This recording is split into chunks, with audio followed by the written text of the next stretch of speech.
This is the Vic Feazell Show podcast, hosted by Vic Feazell and Jonathan Zimick. Sponsored by Moroso Wood-Fired Pizza, Pinewood Coffee Bar, and the law offices of Vic Feazell.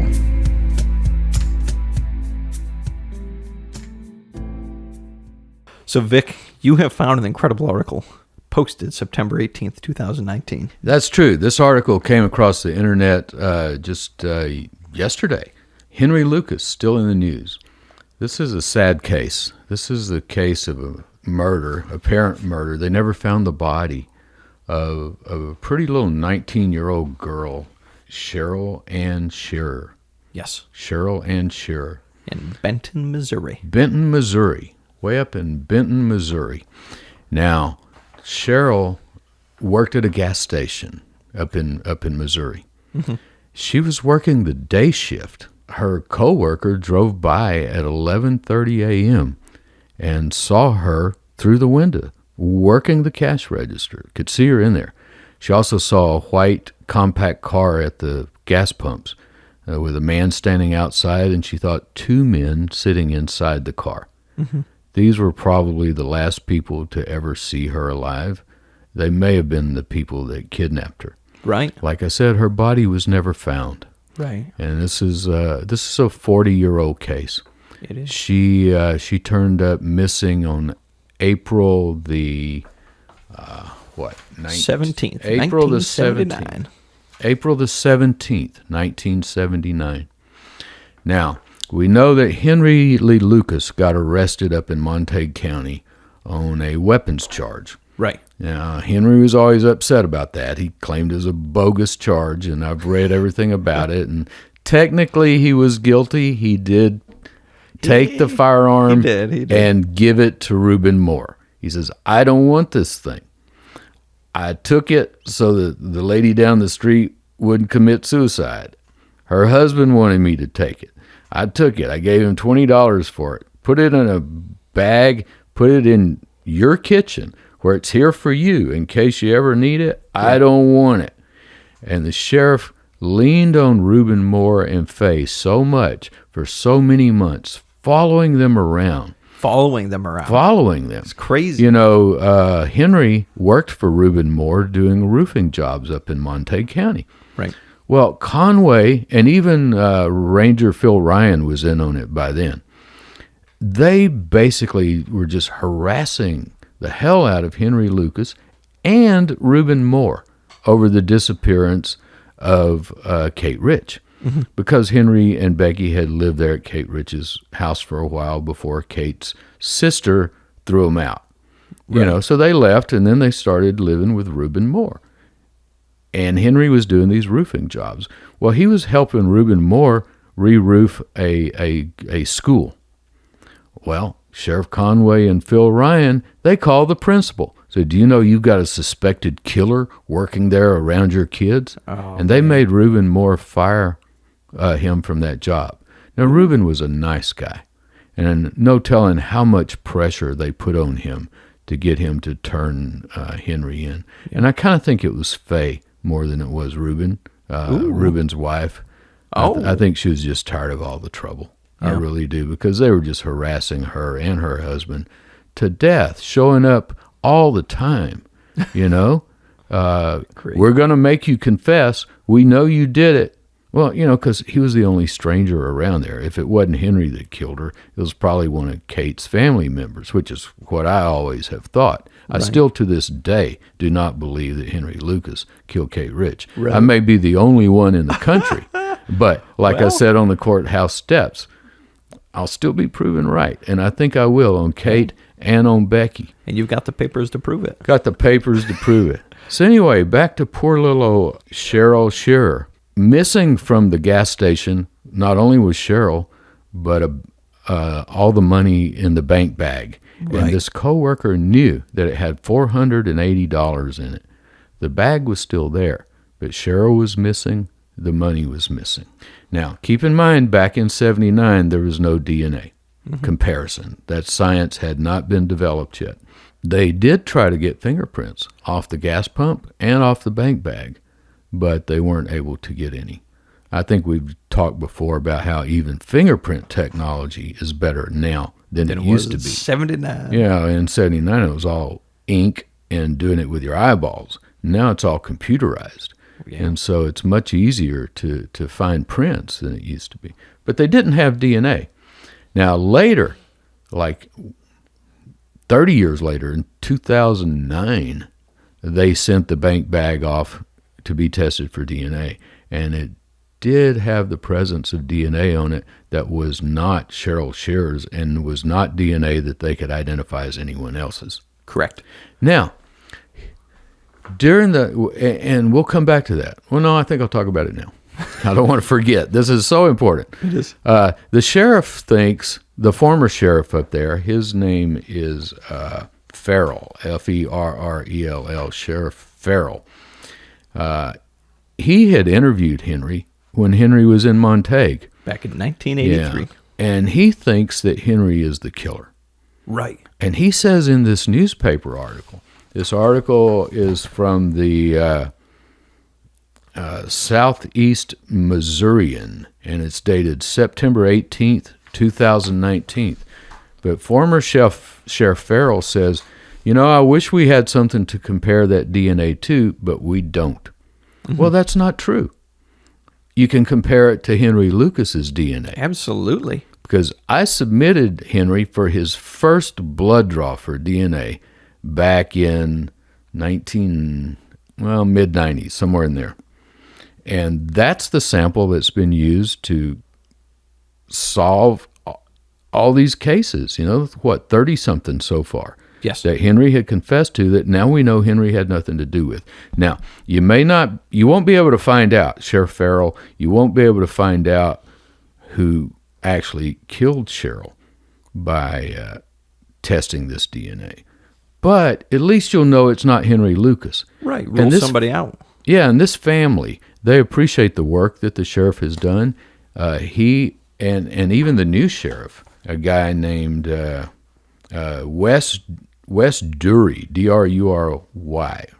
They could submit this bank bag to be compared to Henry's DNA, just to exclude Henry, because the family of the victim has said how much they appreciate the way that Sheriff Dury and Sheriff Ferrell, former Sheriff Ferrell, has worked with them and stayed in contact with them over all these many years. Right. And so at least give this family the closure that it wasn't Henry.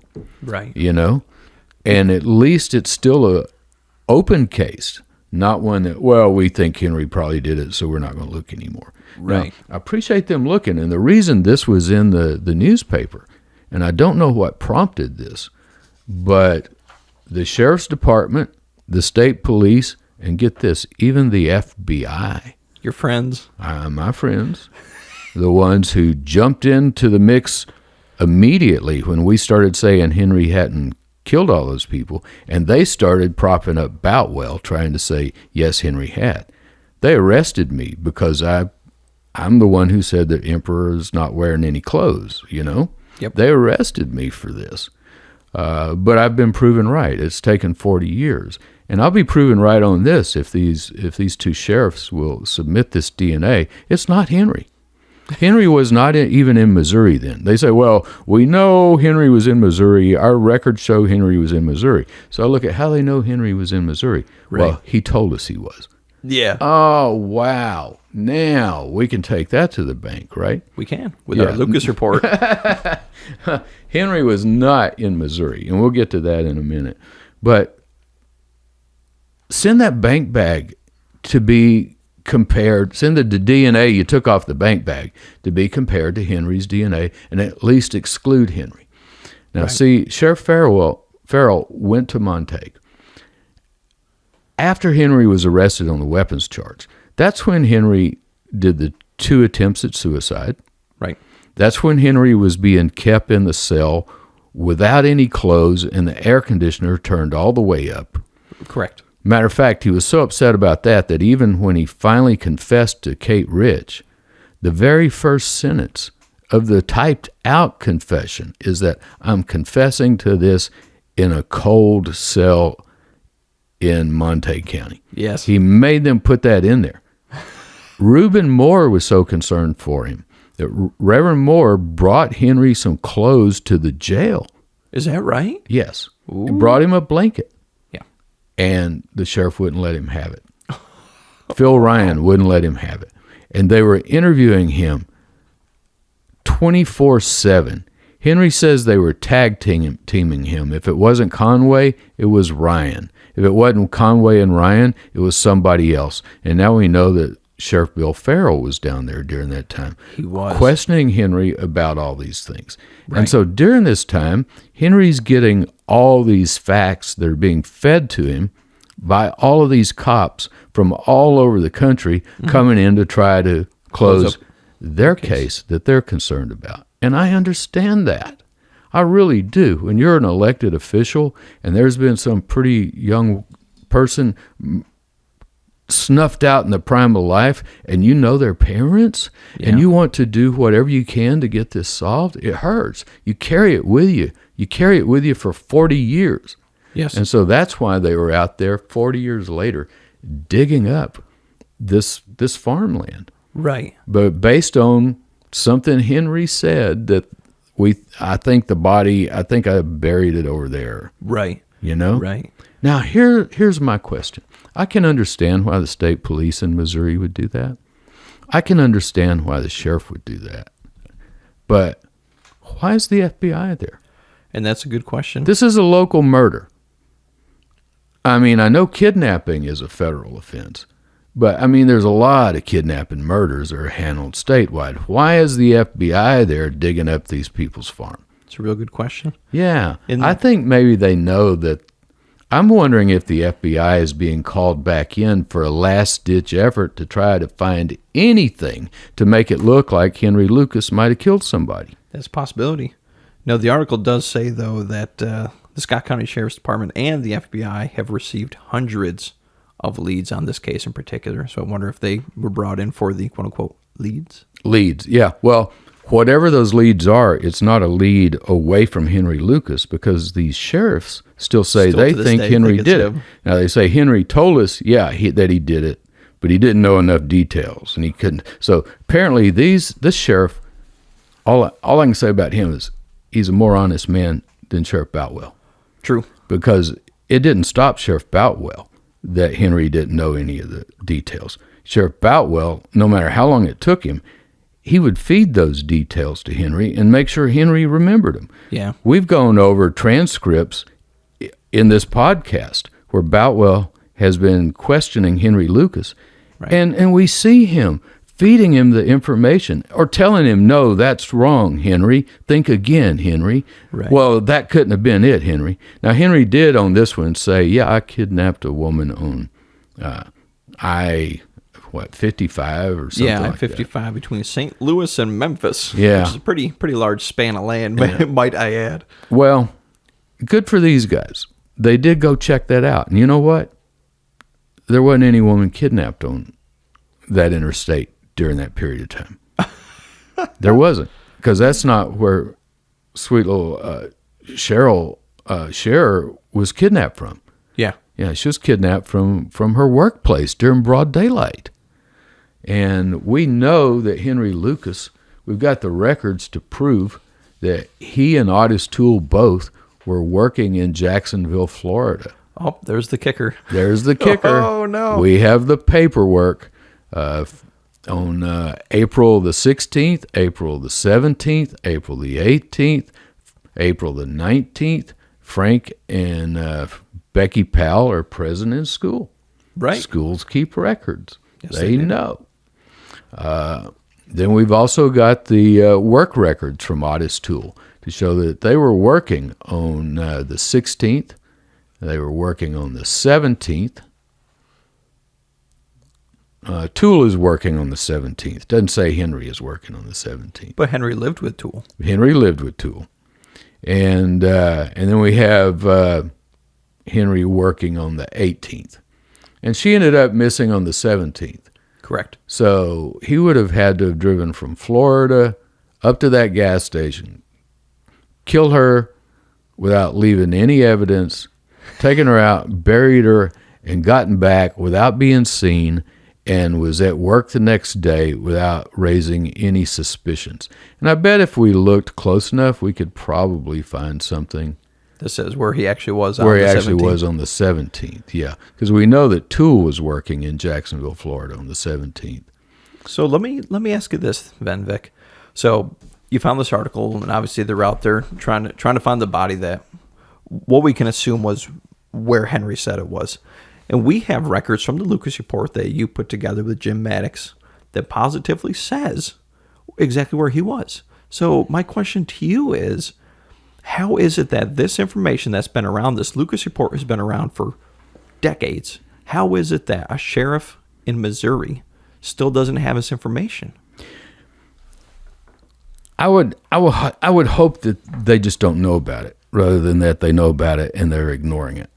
Now, Maddox and I did everything we could to disseminate this report. We mailed it to every agency that had a Lucas case.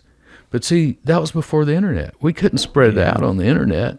So you and I are going to do that now. Right. We're doing that now. So I hope that this sheriff will look at I hope all the sheriffs out there, all the policemen, will look at our database and figure out where Henry was. And also look at some of the other murders, because, some of the cleared murders knock out other cleared murders. Yeah. You cannot kill somebody on one end of the country on one day and on the total opposite end of the country on the other day and be in Florida working at the same time. Can't do it. Now, Cheryl Scherer disappeared on April the 17th, 1979. Right. But they have Henry killing a lady named Yolanda Hernandez Garcia on April the 18th. Oh, back to back? Back to back, yeah. No. She was in Uvalde, Texas. Oh. Way down South Texas. Yes. Way South Texas. So, it would take us a long time to drive to Uvalde. Got a double header there before you have to get back to work? We're in Waco right now, and it would take us a long time to drive to Uvalde, Texas. Yes. And we're in Waco, Texas. So to drive there from Missouri and still be back at work, yeah, no way. No way. No way. So why is the FBI out there digging up this farm? Now, we know they're getting leads, but typically what they would do is pass that on to the local jurisdiction, unless it's an open FBI case for some reason. The only time the FBI got involved in Henry Lee Lucas was when me and Jim Maddox got accused of violating Henry Lucas' civil rights, and they filed a complaint on us and made us go down to a federal grand jury. Because you would have given him San a Antonio. lawyer. Yeah, can you believe Even though that? it's the only time he had a lawyer? I know. What is with you? And here, me and Maddox, they wouldn't even let us in the building. We're standing out in the parking lot, after our plane catching fire on the flight down, and knowing that our future depends on what that one-eyed drifter tells that grand jury. Ooh. Fortunately, he told him the truth, that we were not hurting him or twisting in his arm or making him lie or anything like that. But yeah, shoot, it just got crazy. Let me ask you if this sounds familiar, Vic. And I'm looking at the article here. It says, he gave us a lot of information, which led us to believe he was probably the one, but we didn't have any way of proving it. And that was what the sheriff said about Henry. Doesn't that sound familiar? That describes every single Henry Lee Lucas case. It does. Oh. And if you get into it deep enough, it even describes the Kate Rich and Becky Powell case. Yeah. Because Henry was just browbeat. And like we were talking about before, they were just running these policemen in 24/7 on him during that time that he was in Montague County. Yeah. The guy was exhausted. We've heard Hugh Ainsworth talk about how he even smelled bad. Yeah. The toilet was backed up. The toilet eye was backed up. A little lid of water. Yeah, a glass eye look in a glass of water looking at him. Yeah. Wasn't even glass. It was like the lid to a coffee jar or something with a little water in it. Well, Vic, this was a great find of an article, man. Yes. Because me personally, I was curious as to who did go and interview him in Montague County during that time. And sure enough, here's one that actually proves, here's a murder that was cleared based on him being interviewed during that time period. So that was a great find. Yeah. And Captain Ron Meredith of the Scott County Sheriff's Department confirmed on Tuesday that even though they dug that place up, they found nothing. Right. They found nothing. Crazy. So Henry didn't have anything to do with this. Otis didn't have anything to do with this. They didn't have anything to do with any of the cases that everybody thinks. Now, why does the sheriff think that Henry did it? Well, I hope he just doesn't know about the report. Yeah. And I hope he'll read it. I hope he'll listen to this podcast. I hope he'll look at our database. I hope he'll send this DNA off and compare it to the DNA on that bank bag, and at least say, no, it wasn't Henry. So we can't just say, yeah, it was probably him. Let's forget about it. No, know that it wasn't. You can't keep looking all the time. What do you do when you've already turned every stone over? But you can wait. You can wait and have an open mind. Yeah. And that's what they need to do on this, and keep it as an open case. I agree with you, Vic. One thing of interest, too, with the article, I read this. Sheriff Feazell said he showed Lucas a photo of the girl who had bright red hair, and Lucas said she wasn't the girl they kidnapped because that victim didn't have red hair. Yeah, I know. So when they interviewed him, he actually said it wasn't the one. Yeah, I know. He would play with them like that sometimes. He did that with Rita Salazar too. Remember, and wouldn't identify that picture. Right. And then somehow during the transcript that just gets lost. Yeah. And now it is Rita. Well, that's a while not ago her. It wasn't her, and now it is her. That was one of those times when Sheriff Boutwell had his tape recorder off. Right. Yeah. I wish I could hear the things that was said when he had his tape recorder off. Yeah. Yeah. Well, all you could go from is your personal conversations with Henry. And, when you talked to him, Vic, what did he say about that? I mean, was he the one that told you there was this recorder that would just come on and off at certain times? Henry? Yeah. Oh, yeah. Okay. Yeah, he said Boutwell always had that recorder in his coat pocket as a little handheld thing. And say that again, Henry. And he'd turn the tape recorder on, and Henry would say it. Dance, monkey, dance. Yeah, that's basically what it was. Yeah. Yeah, he was Henry Lucas was Boutwell's trained monkey, and just wind him up and watch him confess. And it's a sad thing, and it's sad for the family of Cheryl Scherer. This is still an open case. Henry didn't do it. Now, why do people want to believe that? It's just easier to believe that one boogeyman killed that many people than that we've got 600 murderers out here that no one has caught, that no one is even looking for, And the name Henry Lee Lucas, oh my God, well, people recognize that name. It carries something with it, Henry Lucas. And that's something I'd like for our listeners to do. Email us your Henry Lucas story. Please. So many people say, oh, yeah, I have a friend, and he was in a bar in Odessa, and Henry Lucas came in and started a fight with him at the pool table. And I'm going, no, it wasn't. I don't think so. Henry was in jail. So send us your Henry Lucas story. Promo, Promo, at withvic.com. WITHVIC.com. And send us your Henry Lucas story, and we'll tell you if it's true or not. Yeah, we got the documents. We got the documents. We know can where prove he it. was. We know where he was, and we know he wasn't in Odessa starting a fight. And then I got something on Facebook the other day, a lady saying, yeah, he killed the daughter of my best friend or something like that. Whoa. Probably not. Jeez. Probably not. Yeah. And I think, Vic, this was a great day to do this because this was a killer article you found, man. And this totally reaffirms that this isn't something from the past. When I first got into this with you, Vic, this is from the 80s. Who would really care? To this day, these sheriffs and these local law enforcement agencies throughout the country are still looking for evidence for the real murderers or something to link Henry to these crimes. So I think that this was a great, great find by you, Vic, and that it totally reaffirms to our audience that this is still a very relevant issue. That's true. And there's something coming up on it every day. And so we're going to get our database up on the internet, and I invite all law enforcement, come look at it. Don't be like this sheriff. And he sounds like he's a good guy, but he doesn't know what he's talking about when he says he thinks Henry did this case, because there's no way. So I hope all the law enforcement people will make use of that wonderful document that Jim Maddox and I basically risked our lives to put together. Yeah. Yes. Yes, you did. You can easily knock out your own crimes, man. You can knock them out yourself. You can.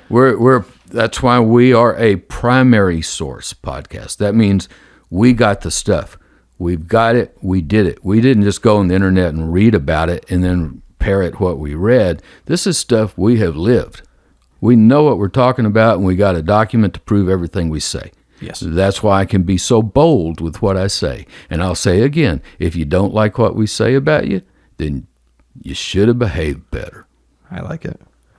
Here's a question for you, though, Vic. Why is it that the persona of Henry Lee Lucas is still this mass murderer out there? Because when I search Henry Lee Lucas, I find 100 articles that say he's this horrific mass murderer, chopping up body parts, throwing around, having heads in the back seat. That really is what you find 9 times out of 10 when you search his name. I know. And he's this big legend that's not real. It's crazy. He's kind of like the Wizard of Oz. You pull back the curtain and it's just not real. Thank you for listening to the Vic Feazell Show podcast. And visit us at www.vicfeazell.com for more information. Follow us on Twitter, Facebook, and Instagram. This is Texas singer-songwriter Brian Burns, and I've been to Waco, Hico, Hondo, Navasota, Winsboro, Jacksboro, Hillsboro, Santa Rosa, Austin, Houston, Galveston, Texarkana, Frisco, Buffalo, Conroe, Corsicana, and that's just in the last week. Keep a safe pace, folks. Relax and drive laid back, because Texas is a laid-back place. And if you've been in a car wreck, call Vic Feazell at 877-WITH-VIC.